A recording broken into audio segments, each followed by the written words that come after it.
kita sharing, dia langsung menjawab pertanyaan terbesar yang pengen aku tanyain. Kenapa dia bisa keluar dari Islam?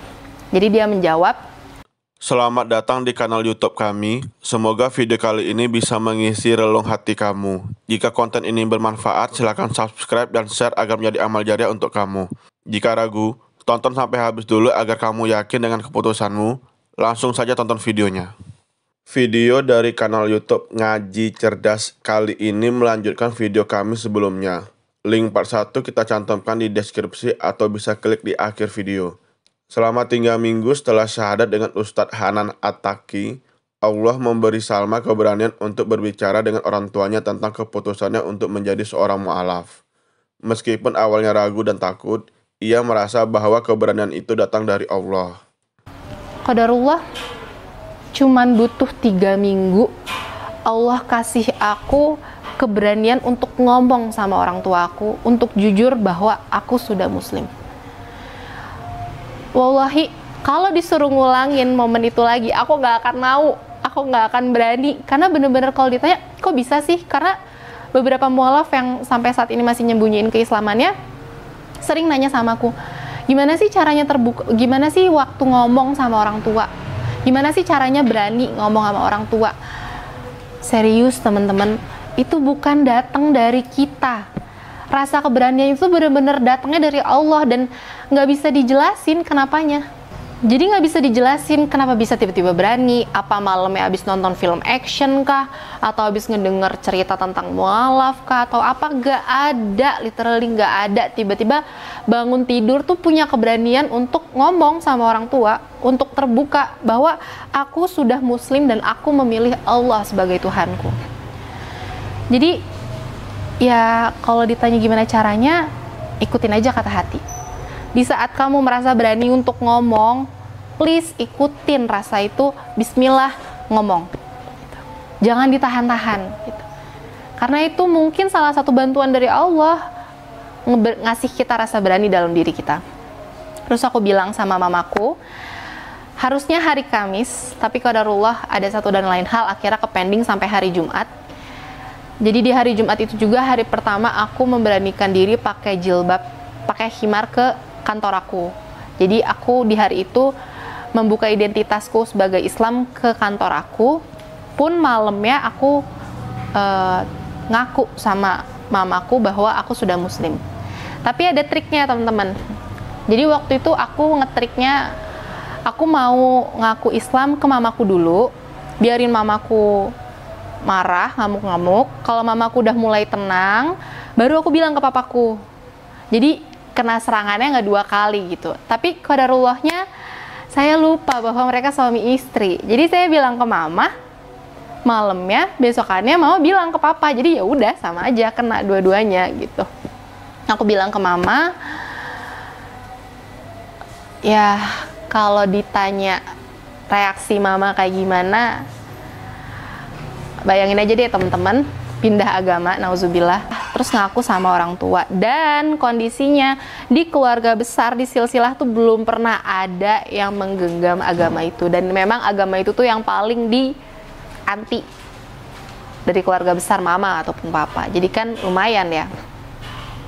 Di situ akhirnya aku ngaku. Hari Sabtunya aku disidang sama mama papa.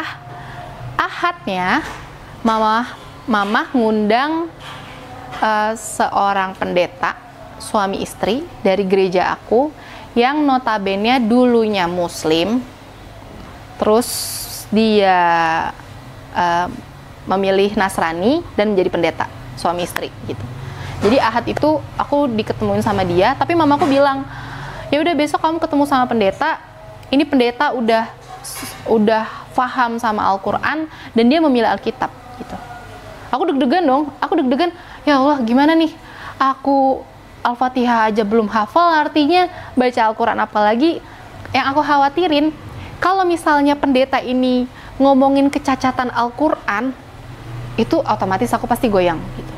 Pasti aku langsung goyah karena pedoman aku saat ini Al-Quran gitu. Tapi kalau pendeta ini mau ngomong tentang Alkitab, mau ngebedah Alkitab, mau kayak gimana, aku nggak akan, udah insya Allah nggak akan tergoyangkan, karena ya itu udah bukan sesuatu yang aku pahami dan aku percaya gitu. Terus aku sempet Sabtu malamnya aku sempat kontak Coach Stephen Indra Wibowo, alhamdulillah Mualaf Center Indonesia. Pada saat aku belajar Islam dan baru mulai belajar Islam, mereka mensupport dan membersamai aku terus menerus. Terus Coach Stephen menganjurkan untuk aku didampingi sama teman dari MCI gitu. Tapi lagi-lagi aku berpikir ini kondisinya mau diketemuinnya di rumah aku. Aku khawatirnya bakalan rame, terus mengundang perhatian tetangga-tetangga aku gitu. Dan aku lebih mikirin ke hati orang tua aku sih gitu. Jadi ya udah Bismillah, aku mau hadapin ini sendiri sama minta pertolongan Allah. Udah Bismillah. Awalnya, Salma merasa sulit dan cemas menghadapi reaksi orang tuanya, terutama ibunya yang berasal dari keluarga yang berbeda keyakinan. Namun, dengan dukungan dari beberapa teman, ia mampu mengatasi rasa takutnya dan berbicara dengan ibunya tentang keputusannya. Sebagai mu'alaf, penting memiliki support dari saudara muslim. Begitu juga oleh muslim turunan yang imannya masih lemah, perlu memiliki support di lingkungannya. Ahad itu mereka datang ba'da asar. Ba'da asar, mereka datang, mereka mulai tanya jawab, mulai indoktrinisasi aku. Terus mereka nyuruh aku untuk buka Alkitab dan baca Alkitab lagi. Karena aku menganggap itu sudah hanya sebuah buku yang sudah banyak direvisi sama orang. Jadi ya udah nggak masalah. Aku ambil Alkitab, aku baca. Tapi kalau dia konteksnya minta untuk pegang Al-Quran, itu akan aku larang. Alhamdulillahnya itu nggak kejadian. Itu dia ngobrol sama istrinya sampai jam 9 atau setengah 9 malam. Nah itu alhamdulillahnya di awal kita sharing, dia langsung menjawab pertanyaan terbesar yang pengen aku tanyain. Kenapa dia bisa keluar dari Islam? Jadi dia menjawab, karena dia merasa syariat Islam itu berat banget. Kita harus puasa 30 hari full untuk laki-laki. Harus sholat 5 waktu dalam sehari. Sedangkan dalam Nasrani, cukup kamu mengimani aku, maka kamu akan selamat. Wah, itu kayak dapet jalur VIP kan. Udah langsung convert. Pas aku ngedenger kayak gitu, ya oke, silakan kamu ngomong, aku tidak akan mendengarkan apapun yang kamu ucapkan. Jadi ya udah dia ngoceh sampai setengah 9 dan aku ya udah gitu. Tidak ada yang aku dengarkan. Tapi aku tetap berusaha untuk bersikap baik karena di kanan kiri aku ada adik aku, ada kakak aku, ada mama papa aku. Jadi aku lebih menghargai mereka yang sudah dipanggil oleh keluarga aku gitu. Bukan karena beliau. Terus ya udah berjalan seperti itu. Udah selesai. Hari Seninnya trik yang baru lagi mamaku coba. Panggil pendeta udah. Trik yang kedua, hati, disentuh ke hati. Jadi dari hari Senin, mamaku mogok makan. Mamaku benar-benar mogok makan sampai beberapa hari dan mamaku jatuh sakit. Mamaku sakit karena mamaku punya mah. Mamaku jatuh sakit dan mamaku nangis, benar-benar seharian nangis. Jadi mamaku sakit, mamaku nggak mau makan dan mamaku nangis terus-terusan sampai matanya tuh bengkak besar. Dan kalau orang lagi stres, orang lagi sedih kan otomatis mukanya terlihat lebih tua daripada umurnya. Dan alhamdulillahnya aku tidur satu kamar sama mamaku. Jadi aku harus ngelihat kondisi mamaku seperti itu terus-menerus. Jujur itu adalah ujian terberat sejauh ini setelah aku memeluk Islam. Karena aku khawatir terjadi sesuatu sama mamaku dan itu mama gitu. Itu yang bikin hal itu terasa berat.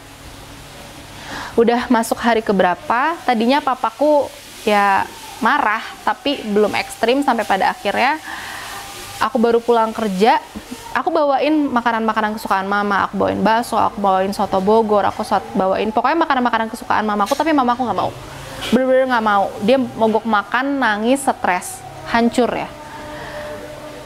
Dan aku hancur banget ngelihat mamaku dalam kondisi kayak gitu berhari-hari.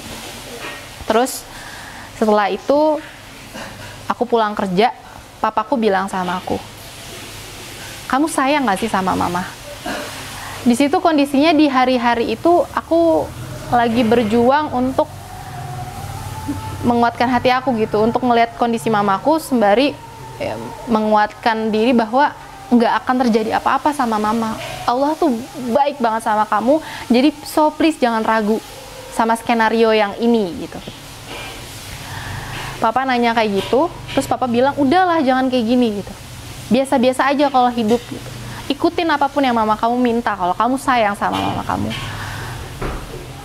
Di situ aku ngejawab, dan aku juga nggak kepikiran kenapa aku bisa jawab kayak gitu. Itu pure dari Allah yang nuntun. Aku bilang, "Pah, seandainya mama minta di dunia ini aku jadi seorang guru atau seorang dokter sekalipun, aku bakal usahain itu semaksimal mungkin.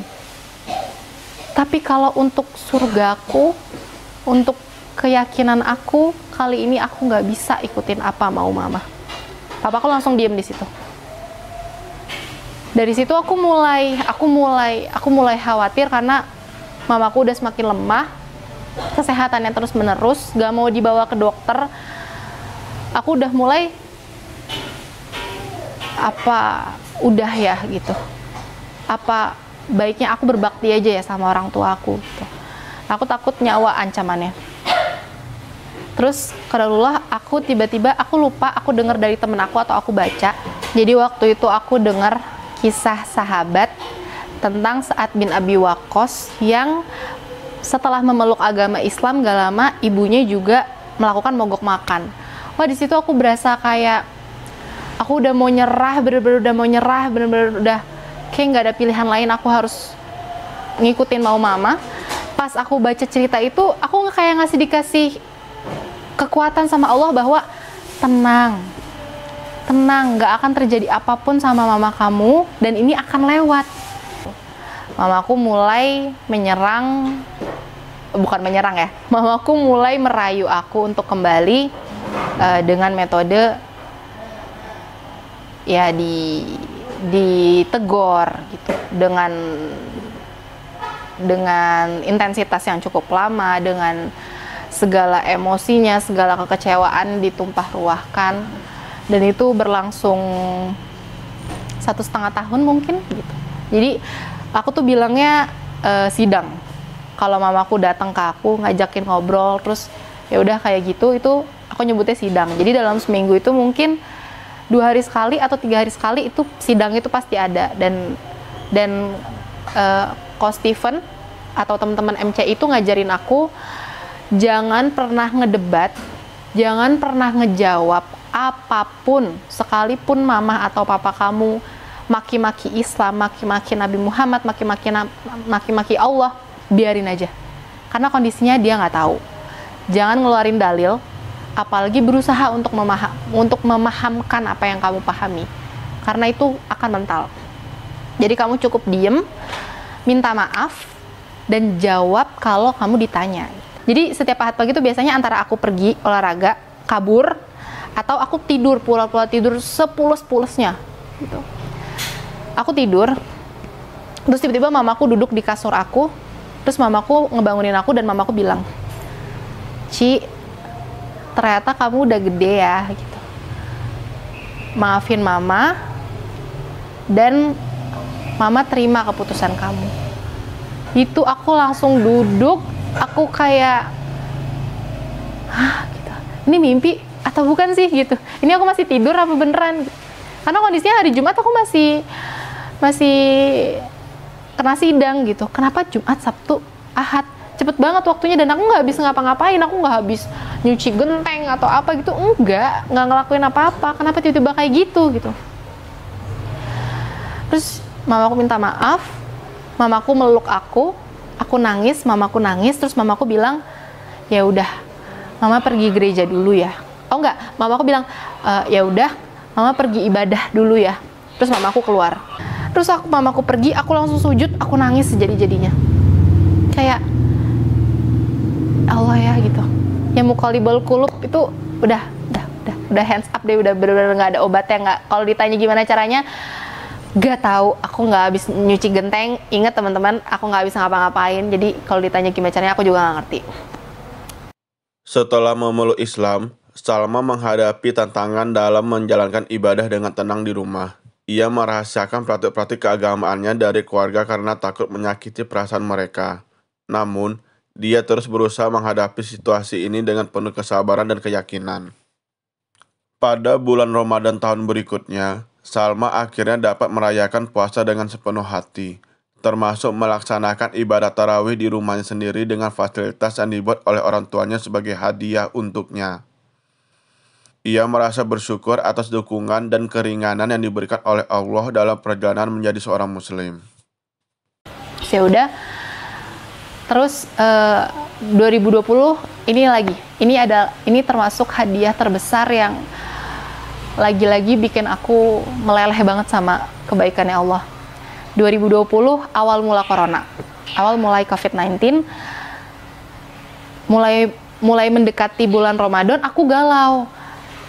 Aku pengen taraweh, jadi aku pengen taraweh setiap malam, tapi kan masjid ditutup nih, lockdown. Terus aku harus taraweh di mana gitu? Karena kalau aku taraweh di kamar, aku 4 rakaat aja digedor, apalagi taraweh. Bacaan aku kan tetap gak bisa cepet gitu. Jadi aku galau tuh. Kalau aku udah mikir apa aku di rumah teman aku ganti-gantian, tapi kan yang namanya orang Ramadan pasti punya agendanya masing-masing, mungkin pengen sama keluarganya atau buka puasa di luar gitu-gitu. Jadi aku galau deh, pokoknya aku galau. Aku mikir aku pengen taraweh. Karena menurut aku bulan Ramadan tuh hikmat banget buat aku pribadi. Jadinya aku pengen taraweh, tapi gimana caranya? 3 hari sebelum bulan puasa masuk, tiba-tiba mamaku bilang gini, Ci, tuh di situ bisa buat itu kalau mau itu. Tapi mamaku nggak nyebut sholat dan tetap ketus ngomongnya. Tapi bilang, Ci, tuh kalau mau itu di situ aja tuh gitu. Udah disediain kipas, udah dipasangin karpet, lampunya udah dipasangin gitu. Kalau di kamar lagi dipakai gitu. So aku langsung diem, hah? Itu apa maksudnya? So aku ngeliat gini.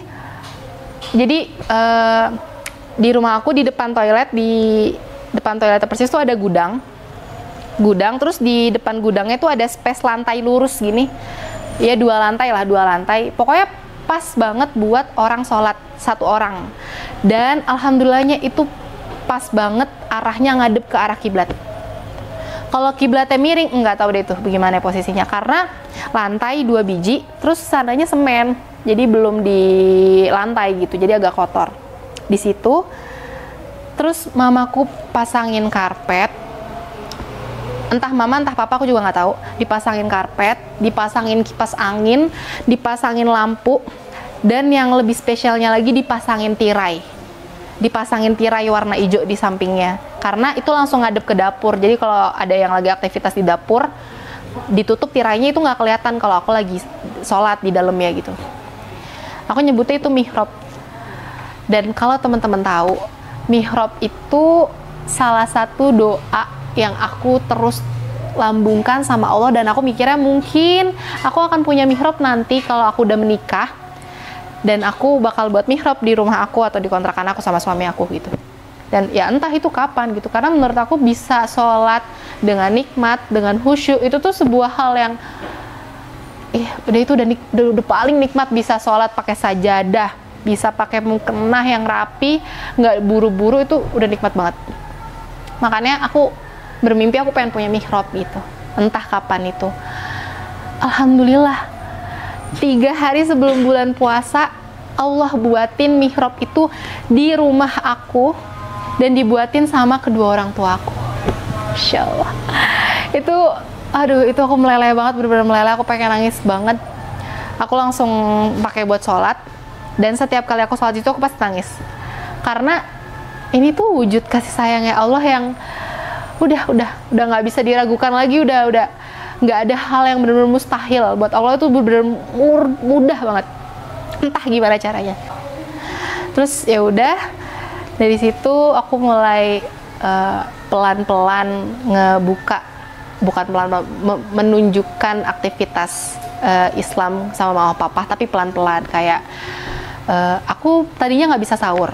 Aku tuh sahur cuman biasanya aku naro tumbler di kasur aku aku minum atau aku nyetok roti atau aku makan kurma. Jadi aku belum bisa sahur yang kayak orang-orang mukbang gitu, itu nggak bisa gitu. Jadi ya udah aku makan. Itu tahun 2019, Ramadan pertama aku. Ya jadi Ramadan pertama aku 2019 itu ya aku laluinnya dengan sahur yang makannya minimalis gitu. Tapi kalau ditanya berat, alhamdulillah Allah kasih keringanan, itu berjalan lancar gitu, alhamdulillah. Terus 2020 aku udah mulai tuh bisa yang namanya malamnya, maksudnya aku sahurnya tuh agak bunyi-bunyi piring gitu. Jadi aku beli makanan, terus pas sahur aku makan gitu. Terus yang menarik 2020 ya, jadi nah kalau puasa kedua aku bulan Ramadan 2020 itu udah alhamdulillah banget. Jadi aku udah bisa beli makanan dari malam, terus subuhnya aku makan. Jadi aku bunyi piring, aku cuci piring tuh, maksudnya ada aktivitas yang agak berisik tuh udah mulai nggak terlalu gimana-gimanain. Cuman tetap nasi apa itu tuh masih belum disediain sama papa gitu. Tapi di 2020 itu tiba-tiba ada satu hari sore-sore, jadi aku bawain mama kolak kesukaan mama yang itu cuman dijual di bulan puasa. Aku bawain, terus mama bilang, itu orang udah beli kolak gitu.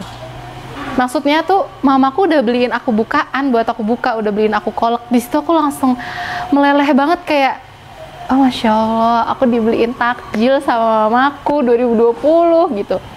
Udah tuh terus 2021-nya lagi, alhamdulillah itu lebih alhamdulillah lagi. Aku udah bisa masak, aku udah bisa mukbang, aku udah bisa, pokoknya heboh deh, tuh dapur udah heboh deh. Pokoknya 2021 tuh udah rame tuh, panci apa segala macem, udah bisa masak segala rupa pas sahur ya.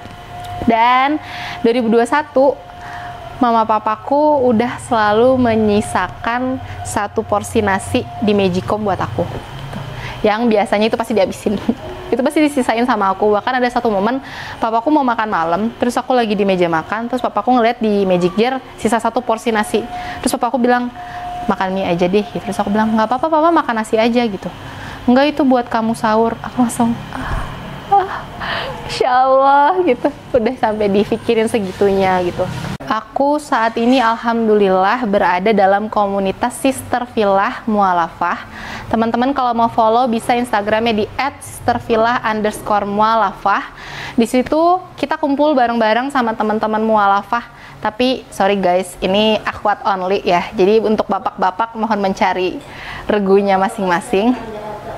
Kalau untuk cowok-cowok, oh iya, untuk cowok-cowok bisa masuk ke Terang Jakarta, atau teman-teman yang memang sudah muslim dari lahir tapi pengen belajar Islam yang chill, yang seru, yang fun, bisa ke @Terang Jakarta gitu. Nah, buat teman-teman nih yang mungkin masih struggle dalam menjaga identitas Islamnya, yang mungkin baru mualaf dan menutupi identitas dari keluarganya, atau galau dan lain sebagainya, atau yang baru banget mau belajar dan cari tahu ke Islam, jangan sungkan buat hubungin aku, bisa lewat @sisterfilah_mualafah itu. Kita bisa sharing-sharing, kita bisa ngobrol-ngobrol tentang pengalaman mualaf-mualaf yang lain buat semakin nguatin kita. Terus jangan pernah jauh-jauh dari Allah. Seberat apapun ujian, kita percaya itu tuh skenario terkerennya Allah yang bakal ngebuat kita lebih kuat dari sebelumnya gitu. Terus teman-teman misalnya, Kak, aku pengen belajar Islam, aku udah muslim dari lahir, tapi ya udah, kita sharing-sharing aja, kita kontekan. Tapi ingat ya guys, lagi-lagi akhwat only gitu. Terus buat teman-teman mungkin yang masih belajar dalam Islam, yang entah itu mualaf atau bukan, yang memang muslim dari lahir, jangan pernah berhenti belajar, karena belajar itu kewajiban kita. Jangan pernah berhenti belajar, jangan pernah berhenti mencari. Kalau aku bingung ngajinya sama siapa, ngajinya di mana, nggak ada waktunya, usahain jadiin skala prioritas tertinggi kita. Entar insya Allah yang bakal fasilitasin kita gimana caranya, di mana, dan sama siapanya gitu. Terus teman-teman, kita berjuang bareng-bareng aja berat, apalagi sendiri. Jadi jangan pernah sendirian, cari temennya, cari lingkungannya, cari circle-nya untuk kita bisa istiqomah bareng-bareng, berjuang bareng-bareng, ngejar ridho dan surganya Allah gitu. Terima kasih sudah menonton video dari kanal YouTube kami. Jangan lewatkan kisah seru dan wawasan menarik. Subscribe sekarang agar kami tambah semangat. Aktifkan lonceng notifikasi untuk update terbaru. Mohon maaf bila ada kesalahan karena kebenaran hanya milik Allah. Lihat juga video dari sumber yang kami cantumkan di deskripsi sebagai tanda terima kasih kepada mereka. Assalamualaikum.